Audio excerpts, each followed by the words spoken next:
We usually track the coronavirus in numbers, counting infections, lives lost, or the number of people out of work. Dorchester's no exception, but there's also a story about neighborhood life going on in different ways, even if it's less visible outdoors. To bring us up to date is the editor and publisher of the Dorchester Reporter, Bill Forry. Thank you very much for being with us, Bill. Thanks, I want Chris. to start, Bill. You have a lead story here about something that people have been talking about in this city for the past week quite a bit, and that's the racial disparities in the virus. How does it look from Dorchester? Well, it's still an open question. I mean, it's clearly, I think, the indications are there that there is a disparity. Initial data that the city's released is incomplete because we only know for certain about 62% of the known cases have, racial or ethnic demographic information with it. So the city has released what they do know, and the cases they do know do show that 40% of the cases, the positive COVID cases in the city of Boston as of last week were Black Bostonians. And that kind of underscores the anxiety that health disparities that are existing across the board well before COVID are also manifesting themselves in this crisis. The mayor last week announced that he had formed a task force. It's a 25-member task force that met for the first time last Saturday. It's met again, and they're beginning to do work like convening online discussions with individual ethnic groups. Tomorrow, the Haitian community is convening online to talk with experts within their own community here and to hear from experts in Boston about what they're seeing in that community specifically. So this group has been charged by the mayor with investigating the degree to which this is a problem in Boston and then finding some near-term solutions to address it. But again, one of the big elements to this is data and not having sufficient data to tell us the full picture. The city is working on improving that. The state has, in the last week, started posting its own demographic information to try to fill in some blanks at the statewide level. There's obviously some grave concern in communities of color and in particularly there's apparently been there's reporting that suggests there's been really concentrated outbreaks and clustering in places like Chelsea, which is experiencing some really acute clustering in that community. The city of Boston is hoping it can get ahead of that here, but again, getting that data information together is critical. Of course, one of the reasons we have incomplete data is that we have incomplete testing, but I think there seems to be some movement to help with that, especially through neighborhood health centers. Yes, Mayor Walsh yesterday announced that there'll be increased testing happening at Codman Square Health Center in Dorchester beginning this weekend. We don't have a lot of detail yet on what that will mean. Earlier this week, he announced that Whittier Street Health Center in Roxbury has begun testing. Also, I should stress in both of these cases, that's by appointment. It's not just a walk-in without any notice. Patients, however, will be able to be seen with a doctor's appointment with a prescription essentially to go get tested and to do so closer to home. Kearney Hospital has been doing that now for a couple of weeks, and I should stress that these are options that people need to ask their doctors about on the phone before they go and try to be screened or tested at these facilities. But the idea here, of course, to your point, Chris, is to try to get more people tested, and that's been a frustration. Many people have indicated anecdotally that they've been unable to get testing, even though they feel as though they may have COVID symptoms. And so, it is critical. The health centers continue to struggle, Chris, financially especially, and staffing-wise, and the implications of how their loss of revenue, because, again, so many of these community health centers, they really are kind of that front line for patients here in our neighborhoods, and yet they're not a hospital, right? They're kind of a a place that triages. They see patients for routine medical appointments, typically, not for as much of the acute care that we think of related to this crisis. And yet they're still having to deal with that. So what they've been telling us, Chris, is that even though they have received some emergency federal funding, which came in last week, they have far from what they need to keep themselves running, to keep from furloughing workers. And they've made some really urgent appeal to the Dorchester community and the broader community over the last week to say they really need some help now with funding, with advocacy to elected officials to get more federal dollars in the door. Because these are, if we're going to rely on these places for testing and care, we need them to stay open. And that's a very open question at the moment as to how long they can continue with the current fiscal crisis that they're in. A lot of people are more exposed to the virus if they have to work outside the home, and that especially goes for emergency responders, healthcare providers. But you lost a very familiar figure in Dorchester, Steve Allen Jr. Tell us about him. Well, Steve Allen Jr. has been a fixture in Dorchester's civic life since the 1970s. His dad, Steve Allen Sr., was a well-known figure in the neighborhood as well. Both of them very active in things like the Dorchester Day committees that celebrated our annual Dorchester Day events here. Steve was also in the newspaper business himself and worked for many years with the Dorchester Argus-Citizen, with the South Boston Tribune.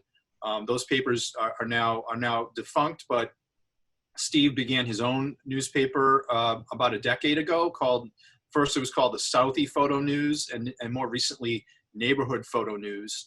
And really, Steve by profession is a photographer and was at events of all kinds, whether it be large or small, a lot of family events that he would go to and cover and put people's picture in his paper.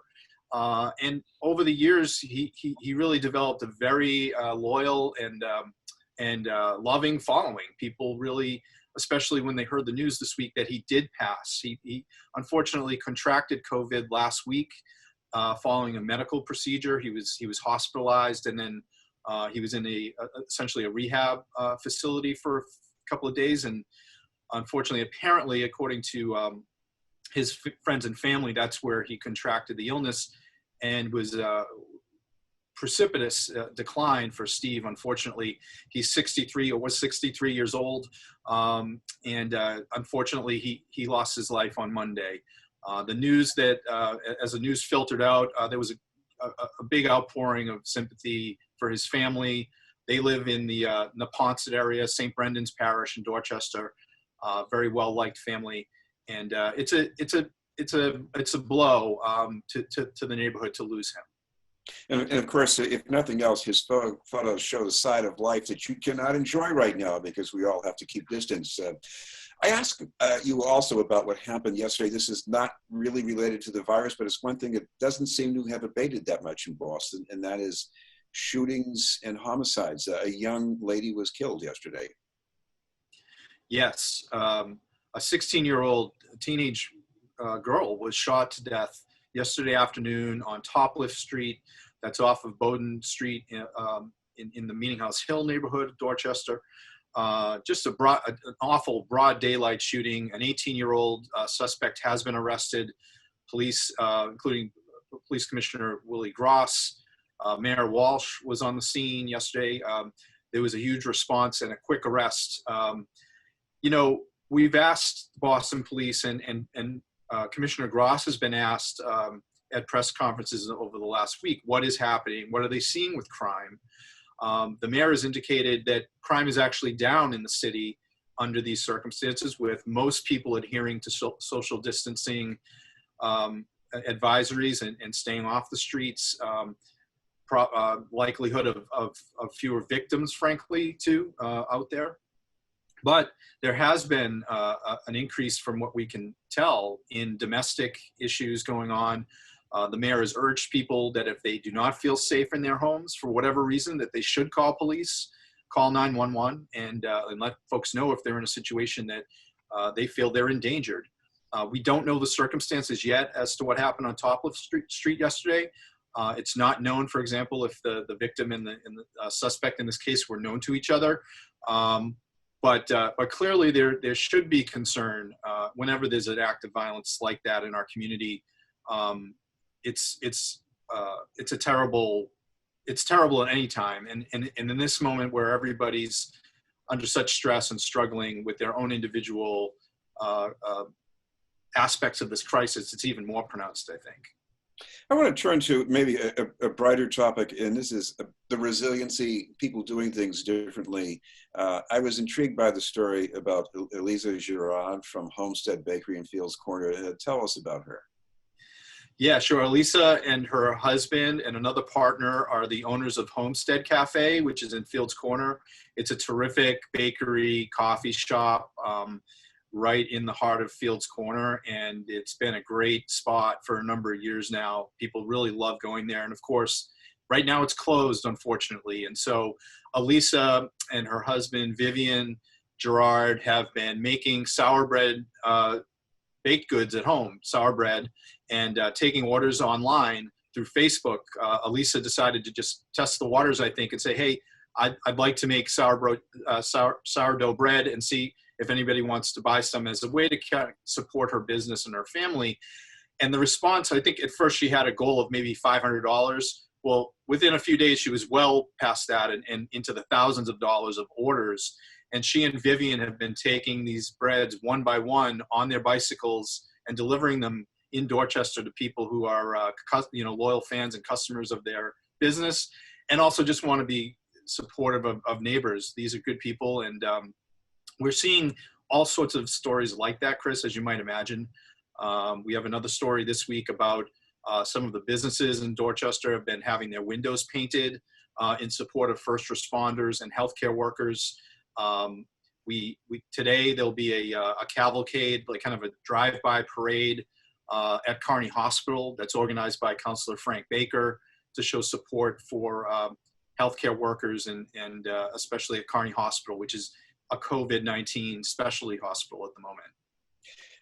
Another thing being done differently is how you put out the Dorchester Reporter. And, a lot of us can do things online, but you also had to make a trip to the elderly housing development near Neponset Circle, Keystone Apartments. Tell us about that visit. Well, Chris, what we've done differently with our print edition over the last several weeks is to redeploy our print product into a lot of senior buildings, and we're leaving bundles right at their doorstep in their lobbies, so that the seniors who are essentially homebound can access the edition. And they're not going to stores; they should be staying home.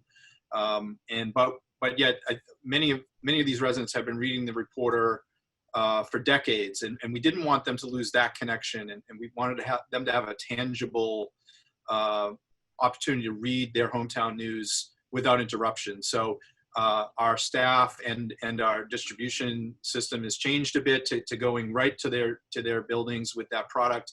I delivered some this morning to Keystone Apartment myself. That's where my grandmother used to live. It's a special place for a lot of us, have a connection to Keystone, and from what we hear, people are really happy to get the paper and to be able to, there's definitely a lot of, news in the paper, including ours, that's upsetting about COVID, but we're also bringing some good news to their doorstep too. And we intend to continue doing that every week.